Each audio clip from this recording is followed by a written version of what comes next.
ಎಲ್ರಿಗೂ ನಮಸ್ಕಾರ. Soya checks recipe ಮಾಡೋಣ ಬನ್ನಿ. ಮೊದಲಿಗೆ ಒಂದು ಕಡಾಯಿ ಇಟ್ಟು 2 ಸ್ಪೂನ್ ಆಯಿಲ್ ಹಾಕಬೇಕು.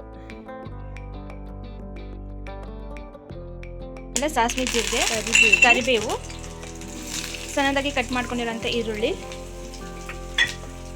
ಚೆನ್ನಾಗಿ ಫ್ರೈ ಮಾಡ್ಕೋಬೇಕು.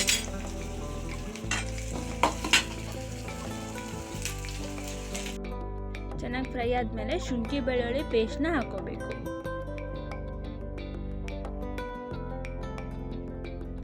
ನಾನಿಲ್ಲಿ 3 ಟೊಮಾಟೋನ ಮಿಕ್ಸಿ ಮಾಡ್ಕೊಂಡಿದ್ದೀನಿ, ಅದನ್ನ ಹಾಕೋಬೇಕು.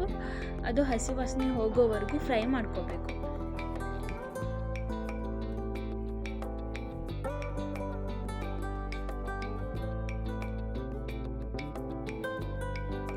ಇದೆಲ್ಲ ಚೆನ್ನಾಗಿ ಫ್ರೈ ಆದಮೇಲೆ ರುಚಿಗೆ ತಕ್ಕಷ್ಟು ಖಾರ ಮತ್ತು ಉಪ್ಪು ಹಾಕೋಬೇಕು. ಅರಿಶಿನ, ಸ್ವಲ್ಪ ಗರಂ ಮಸಾಲ, ಧನಿಯಾ ಪೌಡರ್, ಇದನ್ನೆಲ್ಲ ಚೆನ್ನಾಗಿ ಫ್ರೈ ಮಾಡ್ಕೋಬೇಕು ಟೊಮಾಟೊ ಬೇರೆ ಒಳಗಡೆ.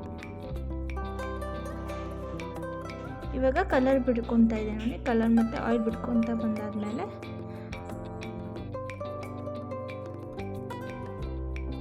ಇದೆಲ್ಲ ಚೆನ್ನಾಗಿ ಮಸಾಲೆ ಆಯಿಲ್ ಬಿಟ್ಕೊಂಡಾದ್ಮೇಲೆ ಸ್ವಲ್ಪ ನೀರನ್ನ ಹಾಕೋಬೇಕು, ಥಿಕ್ನೆಸ್ನ ನೋಡಿಕೊಂಡು.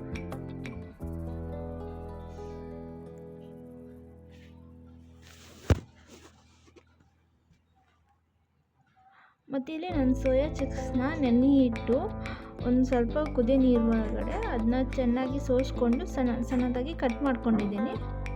ನೀವು ಬೇಕಿದ್ದರೆ ಹಾಗೆ ಹಾಕೋಬೋದು. ನಾನು ಇಲ್ಲಿ ಕಟ್ ಮಾಡ್ಕೊಂಡಿದ್ದೀನಿ, ಒಂದರೊಳಗಡೆ 2ನ ಮಾಡಿಟ್ಕೊಂಡಿದ್ದೀನಿ.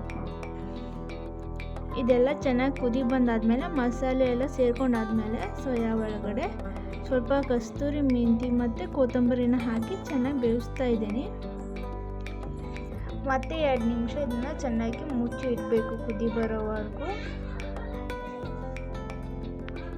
ಇವಾಗ ಈ ರೆಸಿಪಿ ರೆಡಿ ಆಯಿತು. ನೀವು ಮನೆಯಲ್ಲಿ ಟ್ರೈ ಮಾಡಿ ಹೇಗಾಗಿದೆ ಅಂತ ನನಗೆ ಕಮೆಂಟಲ್ಲಿ ತಿಳಿಸಿ.